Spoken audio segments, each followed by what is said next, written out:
Hi, I'm Niall from GulfStream Boat Sales. Today we're taking a look at a 2004 Arvor 190 pilot house fishing boat. It's fitted with a Nanny 85 horsepower turbo diesel shaft drive engine, and it's in really nice condition throughout. It comes complete with a twin axle UK spec road trailer. There's a nice electronics package in the boat. It's in really good condition. We're going to take a walk around the boat, take a detailed look at it, show you all the features on board, and just give you a better idea of whether this might be the right boat for you. These Arvors are really popular in our part of the world because we're obviously on the coast. We're in the North Atlantic, and you can get fairly choppy conditions out there. The Arvors are really popular because they've such a good reputation for sea keeping and general sort of rough weather ability. So taking a look at the hull, first of all, the hull bottom, as you can see, there's a pretty pronounced, it's a nice deep boat, so it's high-sided. It's got a nice fine entry point at the bow with a flared topside. Then the hull flares out to the rub rail, and this bulbous topside on it means that you throw any spray well clear of the boat, so it's a nice dry ride whenever you're out in rougher weather. And because she's got that pronounced keel, and obviously this one being the shaft drive engine with the rudder and stuff at the back, it's well planted in the water. It's sort of semi-displacement. It does get up and runs at around about 25, 24 knots top speed, so you do get a good turn of speed out of the boat, but similarly she stays well planted in the water and she sort of cuts through the waves and the rough stuff, so it's a great little and capable hull. In terms of the condition, this one's really nice. Still got a good deep shine to the gel coat. The rub rail's in pretty nice condition. There's a little mark and scuff around here, which is to be expected on a boat of this age. But the graphics and everything, they're all in really nice condition, as are the boot stripes down here. The boat was anti-fouled at the start of this season, so she was painted with a fresh coat of red anti-fouling paint. All the deck fittings, the exhaust outlet, all the cleats and the rails and things, they're all really solid and secure and in very nice condition. Taking a look down the starboard side, there's very little evidence of any gel coat damage. I couldn't really find any whenever I was having a walk around the boat. The rub rail, again, it's slightly faded in colour, but it's actually in really nice condition. Little scuff marks down here, but it's nothing to worry about. The stainless steel rails are in perfect shape, no signs of any corrosion or anything. Like I said, all the mounting points are nice and solid. These little chrome finishing rails along the top sides, they're all in really nice condition as well. Right the way back to the swim platform. This Arvor 190 is primarily a fishing boat, and it's really well set up for that, as you'll see whenever we take a look around the boat inside. But it also doubles up as a nice little day boat that you can take the family out on at the weekends, and if you just want to go for a little cruise around with kids and stuff on board, it's also, this one has been optioned up so it can do both jobs. It's got a couple of little fold-out seats in the cockpit. It's got this extended swim platform with the folding bathing ladder, so if you do want to go and have a swim or anything, you can do that. This also makes the boat nice and easy to get on and off from the jetty.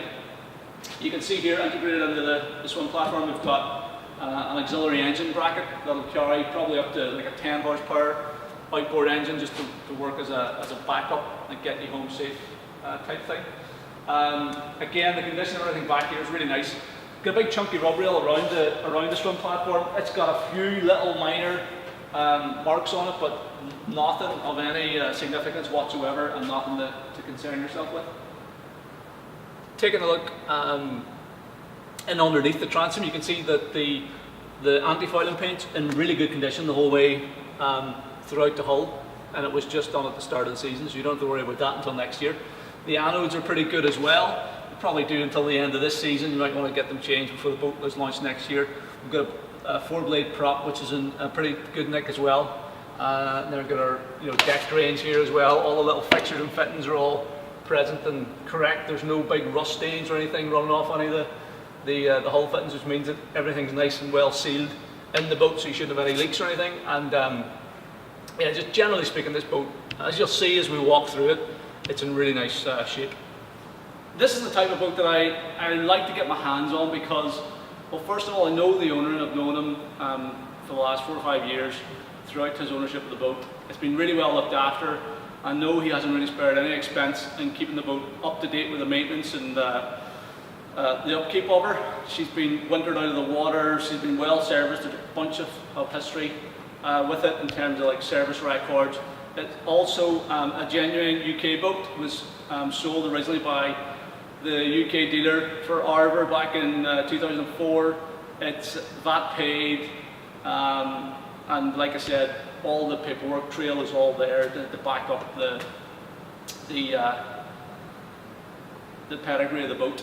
It's run approximately 410 hours, which isn't really very much for this type of boat, and that 85 horsepower diesel engine, and she is in really nice condition throughout. Access into the cockpit is through this walk-through transom, so we've got that nice wide swim platform I talked about. This little gate pulls out and you've got clear access in over the back of the transom there. There's loads of handrails and things all the way around the boat. This nice high handrail here, this high rail across the transom, so if you are fishing off the boat, it almost come up quite high as well.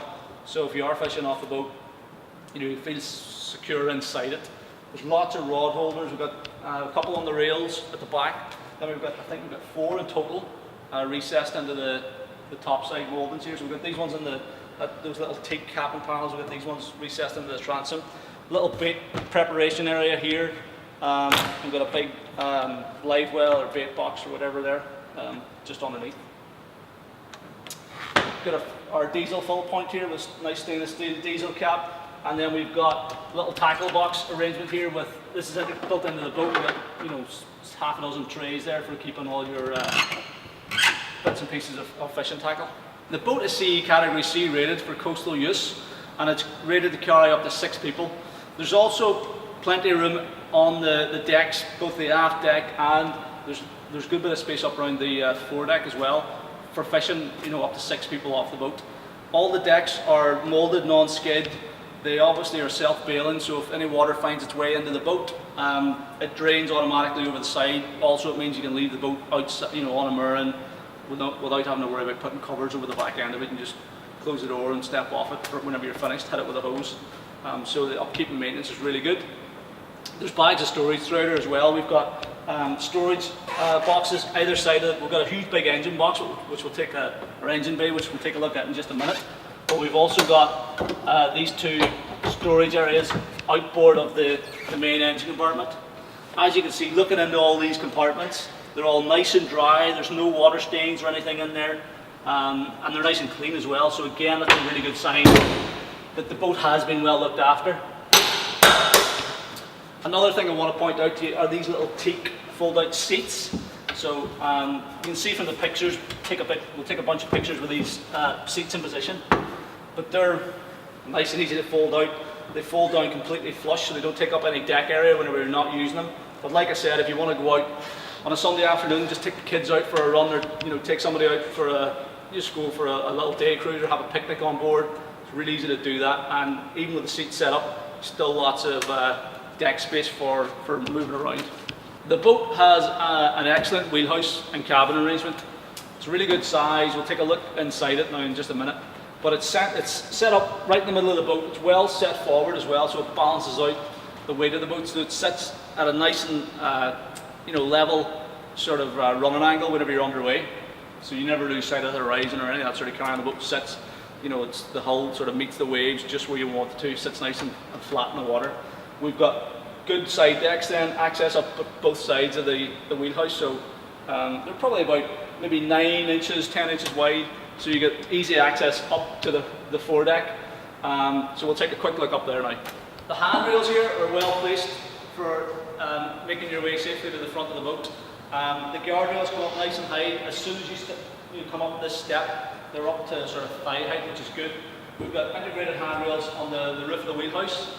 In terms of the other bits and bobs of gear we have up here, we've got our GPS antenna, we've got a radar reflector, navigation light, twin horn setup. We've got this remote controlled searchlight, which is really good if you're using the boat after dark or for picking out nets and or pots and things in the water. And we've got the VHF antennas up here as well.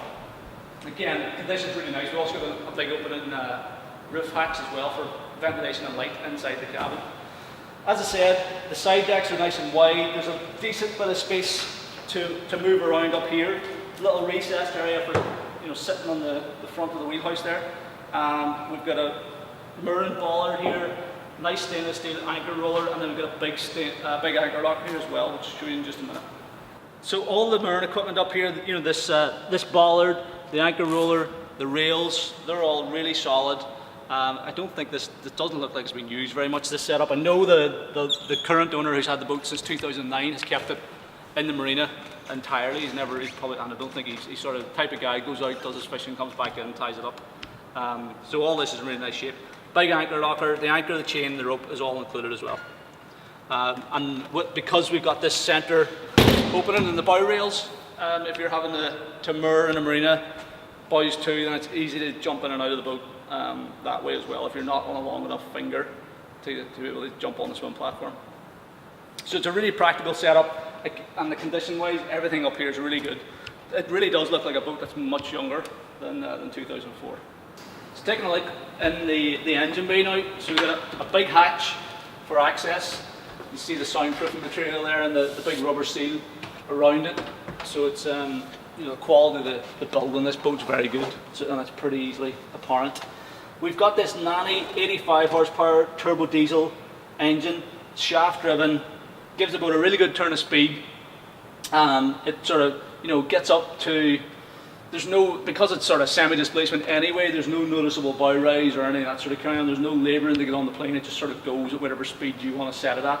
And we have put the boat through its paces in the water before we brought it in here, so we'll show you all that footage of the boat running through the water. You can see for yourself just how well she does go. But she runs up to about 24 knots or thereabouts. It'll sit at sort of any speed comfortably, whatever you want to sort of run at, she'll comfortably sit there. As you can see, the engine bay is nice and clean and tidy. This is the way the boat came into this. We didn't have to do any additional cleaning or degreasing or anything, so there's no evidence of any oil leaks or anything in there. And corrosion, the little bits and pieces on the end fittings of some of the hydraulic hoses there, and on the drive coupler there, but it's really pretty minor sort of stuff. The actual engine itself is all in really nice shape. They've still got the original paint finish on it. It's obviously a closed cooling system, so the engine core has coolant in it. There's no salt water going through there. There's no danger of that the internal passageways or anything becoming corroded. Everything's really nice and clean and tidy in here. All the hoses and things are all double clamped. All the hull fittings look good. We've got the heavy duty water separating fuel filter in there. The engine checkpoints are nice and easy to get to. We've got our oil dipstick here. The oil level's nice, it's in the right place. Just generally speaking, mechanically wise, the boat has been well looked after for starters, and it's in really nice condition. Got a heavy duty 110 amp hour battery there, and we've got this big integrated fuel tank. There's obviously a level gauge on the dash, but the other extra safety thing on this boat is you can just lift the hatch and you can see the fuel level through that, because it's a clear polyethylene tank there as well, so it's good to be able to do that. Being a seagoing boat and one that's sort of set up to go out in rougher conditions, safety is a really important factor, and they've taken in, they've obviously taken that into consideration. So you do have the auxiliary engine bracket on the back of the boat, but we've also got this emergency rudder position. So if for any reason your steering fails, you've got emergency control of the rudder. So say you do have to run home without steering, you can still steer the boat with by slotting a pole into that and controlling the rudder manually. There's two steps down into this wheelhouse again. This big handrail here is well placed for getting access in and out of here, but we'll take a look inside the wheelhouse now. The wheelhouse itself makes really good use of the space that's available, and it just sort of, it's very functional. It crams in lots of neat little design touches. So first of all, we've got a helm seat and a passenger seat set to face forward with clear visibility out through the screen. We'll take a closer look at the helm in a minute. And then we've got this little V-berth arrangement, so you can remove the filler cushion here. During the day, and we've got a little seating area where you get a couple of adults in here, or it's a place for the kids to get in and out of the way as well if you're going out with smaller kids. The boat doubles up as somewhere to spend the night if you're away for a weekend trip or whatever. So what we can do is we can fold both the passenger seat and the helm seat down, and they fold up clear out of the way. We can fold over this little step arrangement. So this is the footrest here. This folds back, and there's a filler cushion here. So this folds flat. You can put this filler cushion in here. You can put this filler cushion in that I just removed, and then you end up with a full double berth arrangement. So you could, a couple could spend the night on board in reasonable comfort. Probably not the type of thing you want to go and spend like 2 or 3 nights on, but if you're away fishing overnight, or if you're just going for a day trip down the coast, you could quite comfortably spend the night on board. We've also got this little sink arrangement here. Now there's no running water there, but it's somewhere to sort of fill the basin and wash yourself or whatever. And we've got this little camping gas stove as well, so you can boil a kettle and sort of take care of that type of thing. So it's again, it is very versatile use of space. Everything here is in really nice condition. All the cushions are in great shape. The seats themselves, the upholstery is really nice. All the hinges and catches and everything are working exactly as it should. There's plenty of storage down in the cabin as well. We've got the shelves on both port and starboard side of the wheelhouse roof. We've got actually quite a decent bit of storage in underneath this little sort of mini galley arrangement, and then there's storage underneath the seats as well, which is easy to access for getting things that you first aid kits and flare packs and stuff like that. We've also got more rod holders, rod storage in here as well, so there's lots of room both in the gunnels and down in here for keeping all your rods and stuff clear of the decks and out of the way. We've got another big shelf up at the forepeak of the cabin there. We've got a couple of speakers for the stereo system in there, and it's generally all really well done in here. And like I said, we've got this big opening deck hatch as well for light and ventilation. It faces forward, so if you are on a warm day, you can flip that up and it creates a nice draft of air through the cabin. The helm position on the boat then is nice and comfortable. It's well laid out, and you get good visibility pretty much all around the boat actually. Like I said, you never lose the view of the horizon whenever you're powering up, and we get a really good view through this wraparound screen. The only issue on this screen, and it is a common problem that all these Arvors and Quicksilvers and all these boats with these wraparound perspex screens, is the wiper does tend to leave a bit of a track over time. Now we have compounded and sanded those out, so you can make it a little bit better. It's not too bad on this boat actually. We've seen it a lot worse. It doesn't really interrupt your view too much, but that's the only real drawback that I see anywhere whenever I take a close look around this helm position. But the seat's very comfortable. As I said, we've got this little footrest which has the same teak floor inlay on it as the rest of the cabin. We've got nice stainless steel and vinyl wrapped steering wheel. We've got this VDO control panel for the Nanny diesel engine, so it's got a digital tacho with hour meter. There's 410 hours on the clock at the minute. The engine starts first turn of the key. It runs really good, and like I said, we put it through its paces in the water, so you can see that water test footage just to see for yourself how well the boat's going. The throttle and shift lever is conveniently mounted here at my right hand. We've got a 12 volt switch panel for bilge pumps, navigation lights, anchor lights, the wiper motor, the radio power, and everything that I can see is working as it should. We've also got the control for the little joystick for controlling the searchlight that's mounted up in the wheelhouse roof. Little 12 volt socket. You can see this is one of these boats where the owner's put a lot of his own touches on, so we've got this little 12 volt distribution box or something, so you can plug this into the 12 volt socket and it just gives you a couple of extra 12 volt power outlets. We've also got this little cup holder and thing, a little TV and a little clock up there. It's all signs. I like to see this sort of thing on boats because it's a sign that the boat's been well used, it's been looked after. It's obviously it's a conscientious owner who takes care of what he's doing, and everything that's been done has all been done neat and tidy, and it's been really well kept. There's lots of little clues all the way through this boat that you one that's been well looked after and well used. So in terms of the electronics, we've got this Icon ICM 411 VHF radio. That's working perfect as it should. We've got this Simrad CE33 chart plotter and depth sounder, so that's working really well. Also works as a full fish finder and things, and Simrad's the best of gears, virtually commercial grade equipment. And then there's also this little 12 volt TV. Now the owner said this was working perfectly up until they turned off the old analog signal, so he didn't get round to buying a digital aerial for it, but that probably would work if you plugged a digital aerial into the back of it.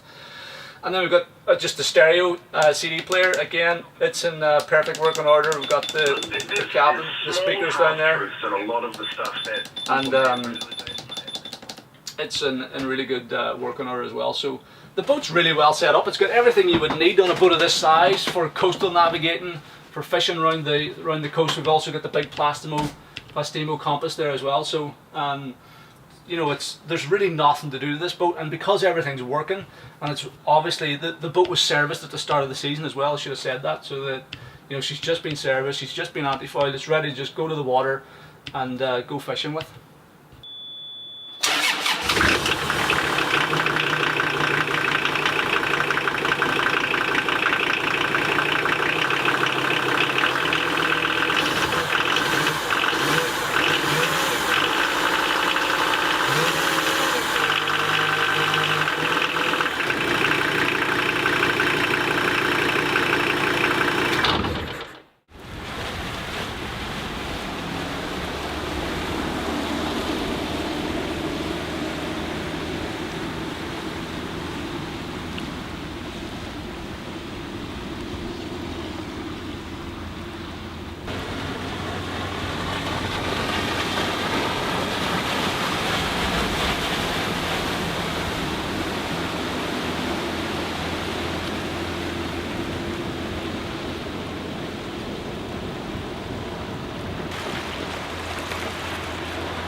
there you have it. That's our 2004 Arvor 190 pilot house fishing boat. It's fitted with a nanny 85 horsepower turbo diesel engine, gives the boat a really good turn of speed. It's running really well. The maintenance record on the boat is impeccable, and condition wise she is genuinely as clean as they come. Everything is working as it should. All the little clips and catches and cleats and rails are all in really nice condition. The hull's unmarked, the hull bottom's in really good shape, and mechanically she's tip top. It's obviously a serious angling boat, but it also does the family day boat thing really well. Into the bargain, you've got nice little seating out here in the cockpit. The cabin's well set up for spending an odd overnight on board, and if there's good facilities on if you're looking to bring a picnic and just make a day of it. The boat will do that as well, and because she's such a capable little hull, you can be guaranteed that she's going to get you home safe no matter where you're using her around the coast of the UK or Ireland. So hopefully you like the boat as much as I do. If you're interested and you'd like to arrange to come and have a look at the boat, or you've got any questions for me, please don't hesitate to get in touch. Just drop me an email, or you can fill out the callback request form on our website and I'll give you a shout at the time it's convenient. Thanks for watching.